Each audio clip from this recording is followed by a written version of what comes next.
Hey guys, today in this video I'm going to show you how to get Summertime Saga for iPhone and Android.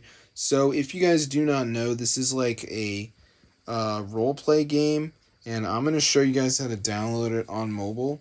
So a lot of people think that it's only for like PC, but in this video I'm going to show you guys how to get it for iPhone and Android.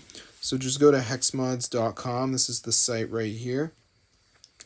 Alright, and we're going to type in Summertime Saga, and as you can see, it should come straight up. So just go ahead and press on it, and then this is the mobile download. So we're going to press the download button, and before it downloads, there is a verification you have to do.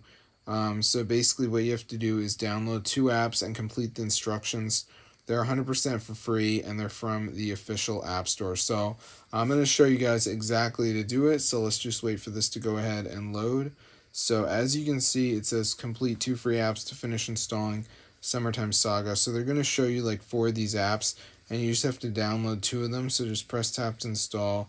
It'll bring you to the App Store or Play Store depending on whether you're using an iPhone or an Android.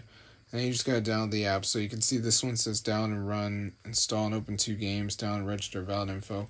So whatever it says to do, guys, make sure you do it, complete it, and you should be good to go. So that's how to get Summertime Saga for iPhone and Android. They also have like an AI you can talk to if you're really confused, which is pretty awesome. So yeah. Also, I'm on Android, so you might have different apps on iOS, but this is the site hexmods.com where you can download it. And I tried to bypass the verification, but it's not possible. So just go ahead and do it, and you should be all set. So I'm going to see you guys in another video, but yeah, be sure to go ahead and subscribe to the channel, because this is super insane, and peace out.